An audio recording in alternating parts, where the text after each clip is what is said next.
Ay, sa kuya ko dati kaya paasawa ko doon ng nanay ko. Gusto kasi ng nanay na magkaroon siya ng apo na matalino. Oo.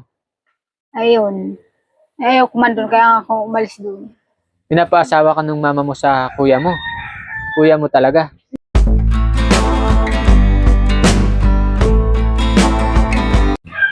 Magandang araw sa inyo mga kaibigan. Ngayong araw ay meron kaming pupuntahan dito ni Inday. Dahil meron daw dito na isang dalagang nakatira sa sirasirang bahay. Dito muna kami nagbablog ngayon sa may Panganiban dito sa aming bayan kasi hindi pa kami nakakapunta ng Bisaya. Gawa ng sobrang ulan pa. Tapos yung aming sasakyan ay nagkaroon ng sira. Pinapaayos pa namin, Inday, kasi hindi pa kami nakakabiyahe. Meron kaming mga ihahatid pa doon na pinadala sa atin na nandito pa sa amin, hindi pa namin naibibigay. Ayan, pasensya na po muna kayo. Pero ngayon po mga 20 or 25, magbabiyahe na kami papuntang Bisaya. Pero dito, ngayon, habang nandito muna kami, dito muna kami magbablog. Yun nga kanina nasabi ko, merong tayong pupuntahan dito. Ayan, samahan nyo kami.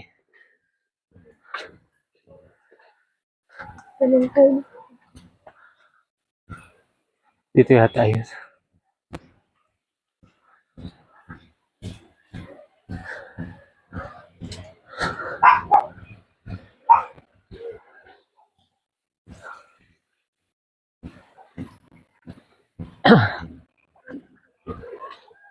Saan yung bahay dito ni ano?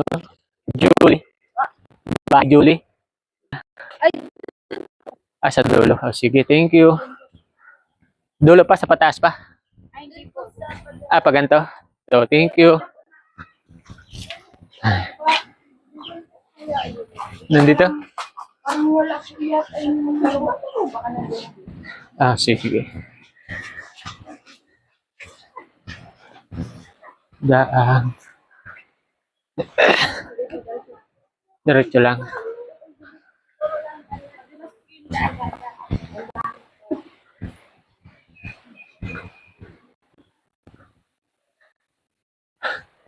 Sunod sila.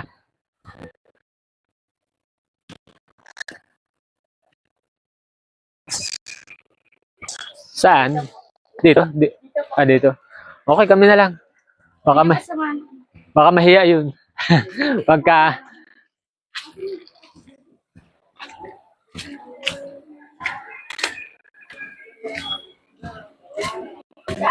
Dito. Okay, thank you.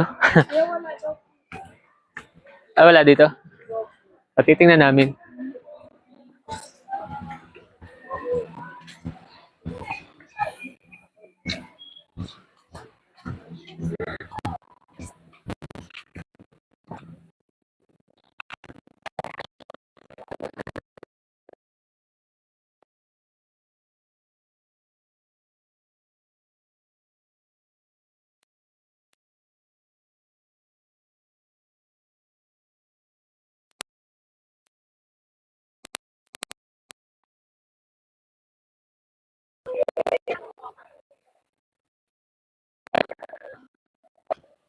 Hello.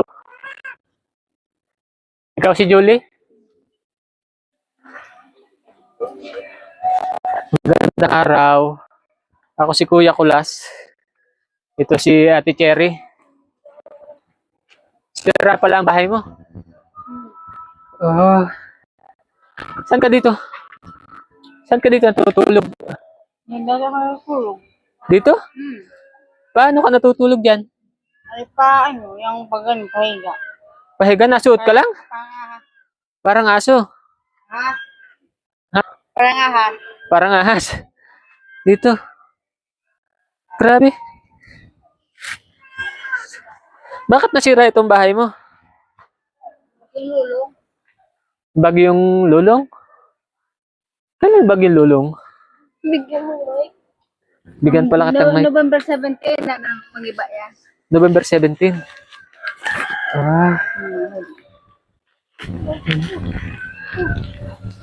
Ay, nahulog. November 17. Pero dati okay to. Okay. Naka, Kaso lang na na giba nga. Dahil sa lakas ng, dahil nagpasira yan yung yung anay. ay, inanay. Tapos nung maghangin, siyempre, kinain na ng anay, Nagiba. nagiba na. Oo. Ikaw ba, nanghingi ka na ng tulong sa barangay or sa Oh. Saka na ako sa barangay, kaso lang hindi ko na, sige mga ulan. Oh. Okay, wait lang ha. Paano ka nagluluto dyan? Dito ka nagluluto? Teka lang ha. Oh, idikit mo sa damit mo. Ganito mo lang ito. Idikit mo sa ilalim yan, sa ilalim. Tapos ito, mo. Ayan. Yan. Paano pag ganitong maulan na na basa sa labas? Paano ka makapagluto dyan? Ay, minsan, na ako doon, kape na lang ako sa kapitbahay. Makikikape ka na lang. Sino ang mga kasama mo dito? Ako lang. Ikaw lang. Yung tatlo ko lang kapatid na lalaki, lahat nasa may trabaho. Ay, yung isa pala, nag-asawa na. Ay, di dalawa may trabaho.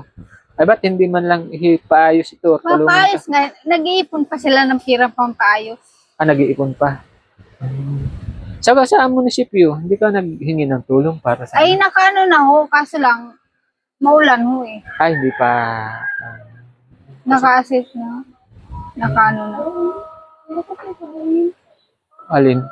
Okay lang yan. May naman tayo. Oh, malakas ang hangin. Hero mo pa yun? Yan. Sa'yo pa. Tsaka yan. Pero yun mo, dito ka na natutulog sa sira-sira na ito. Masuot ka na lang dyan, nakakasya ka pa dito. Dati ho, hindi pa ho ganyan ka. Nagbumigay na ho. Bumaba na. Oo. Pero ikaw, saan ka kumukuha ng pangkain mo? Araw-araw? Sa dati kong trabaho, ilang araw ay 100. Isang araw, 100. Mga 3 oras lang ho dati. 3 oras ng trabaho, 100. Ngayon, may trabaho ka? Wala. Wala. Kasi dati, ay, may, isang araw na walang pasok. Pahinga isang araw. Pagka bukas pa naman, may pasok ka mauli. Ganun, palit-palitan. Pero ngayon, may trabaho ka o wala? Kaya sa Apolinya. Doon. May trabaho ka doon. Doon ka na umano ng pangkain mo. Ikaw ba may mga magulang pa? Meron pa. May tatay ko patay na. Nanay ko na lang. Kaso lang, nag-asawang iba. Asawa? Wala kang asawa? Ay, sa kuya ko dati kaya pa-asawa ko doon ng nanay ko. Gusto kasi ng nanay na magkaroon siya ng apo na matalino. Oo. Ayun. Ayaw ko man doon, kaya ako umalis doon. Pinapa-asawa ka ng mama mo sa kuya mo? Kuya mo talaga? Hindi, anak ng asawa niya, Anak sa unang asawa. Anak sa unang asawa. Namatay na ho yung asawa nung una. Yung mga anak na ang naiwan sa tatay, si mama na nagpalit na bagong magulang. At siya nagpalaki at nagpaaral. Oo, akala ko kuya mo talaga, Nagulat pa Hindi sila nagkaroon ng anak. Hindi sila nagkaroon ng anak. Okay. Ayan mga kaibigan. Ito pala yung bahay ni Julie. Nilapit sila sa atin. Kunan mo nga labi ang mga dalagindig na yan na sumunod dito sa atin. Ayan nakikiosyoso. Nakikiosyoso sila. Grabe. Ngayong kaulanan, sigurado basang-basa siya dito. Sa Gusto niyo dyan i-vlog? Kala ko gusto din. Hello. Basang-basa siya dito ngayon. Tiyatakluban mo na lang ng yero, tutulugan mo. Dati may yero dyan, kinuha nung isa. May yero. Oo.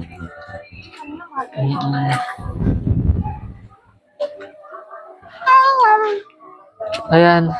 kami ay nagbablog ha, i-upload namin to sa YouTube. Sayang itong mga ano mo, mga Dati higaan ko yan. higaan mo. Bakit hindi mo na? Ay, ayaw na nga ni ate doon ipadala. Ah, oo. Bago pa. Ayaw na nga ipaano rin yung mga gamit ko. At puno naman. Ito, ano tong laman ito? Mga notebook yan. Notebook sa school. Ba't nag-aaral ka? Hindi. Hindi ka nag-aaral. Mm. Ikaw, wala ka bang kamag-anak dito na pwedeng pakituluyan muna? Ay, doon ako nasulod yan sa kabila. Ah, dito? Kaano-ano mo yan? Pinsan nung. Pinsan mo, dyan ka nakikitulog. Oh, kasi dito, parang hindi na matutulugan to. Umasuot ka lang dyan. Ang hirap matulog pag dito ka matutulog. Eh noon ho, mataas-taas pa ang ano yan. Nagbumigay na ho eh. Lalong bumagsak na. Grabe. Hindi ko akalain mga kaibigan na ganito pala yung sitwasyon ng bahay ni Julie.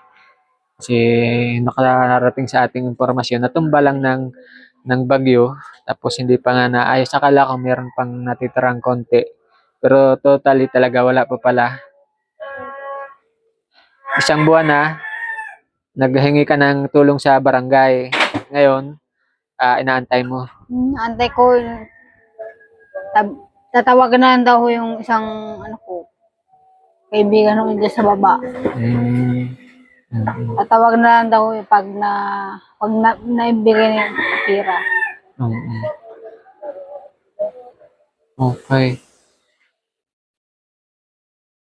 Bigyan ka namin muna ng ano ba ang ano?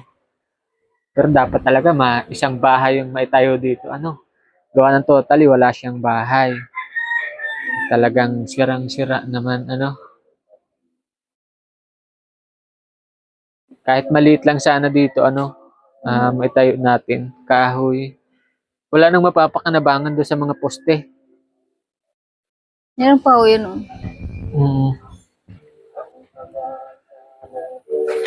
Wala nang mapapakanabangan. Mabulok na din yung mga poste eh. Ito ba yung yung bahay talaga ng magulang niyo? Bahay ho ng kapatid ko. Nasa dahil ang bahay ng kamama ko. Okay. Kapatid mong panganay? Puno daw sa akin. Ikaw ang panganay. Ilan taon na pala ikaw? 34. 34. 35 ngayong April 13. Pero ito yung purpose natin dito, yung para mabigyan po natin siya ng kaunting tulong. Sa ngayon, ang kailangan talaga niya ay bahay. Kaya nga hindi pa natin siya kayang patayuan ngayon ng bahay. Ang kaya ko lang muna ibigay sa iyo ay pambili ng pagkain. Kung sabi mo, na plano ng kapatid mo na Patayo na, nag-iipon po sila ng, sabi daw ng kapatid ko, ngayon 25 na January, mapapadala siya ng 10,000. Kaso lang, kulang ho yun. Kaya nag-iipon pa ho sila. Okay. Ito, dagdag mo dun ha. Kung magpadala siya ng 10,000, 12,000, kaya na yun. Tulungan. Kasi paano daw niya ng, ang daw nito, yung baga sa puso, PVC. Yung poste. Oo, pwede. Pagkakailangan mo gusto ng kapatid ko, ipasimentro raw ho to. Pagkakailangan mo ng tulong sa magawa, ako na lang yung magawa. Kung may maidadagdag pa kaming budget, edi dagdagan natin. Ayan mga kaibigan. Ito po si Julie. 1 month na pala tong bahay niya. Mahigit na, mag 2 months na nakaganito. Nagkaantay din siya ng tulong galing sa munisipyo. May bagyo bang lulong? Christine yata. Christine ba o Lulong? Ewan ko kanong bagyo yun. Basta nung November. Oh, 70 na nang magbagyo. Doon ako sa Kakansat doon sa school na yun ako nagtira. likas. Hindi ka. Buti pinapasok ka doon. Nadala ko yung kutso tsaka yung yung pangkape ko. Oo. Nasaan na yung ngayon mga gamit mo? Ay yung ayun na ipadala doon ni nanay, kaya ni ate. Kaya sabi sa bahay niya at baka daw. Okay na siya, nandito lang. Tinapunan mo dyan. Yung mga kaldero nandun pa sa bahay nila. Ito yung mga aso mo yan. Hindi ko iwaso yan. Okay. Okay mga kaibigan, ayun, hindi namin talaga sukat akalain na ganito na yung bahay ni Julie. Nakita namin yung sitwasyon. Di, makikisuyo na lang po kami na pakishare uli yung video na ito. Yung binigay ko pala sa yung 2,000, galing yan sa The Golden Heart Group. Tulong nila sa iyo, pinaabot sa akin.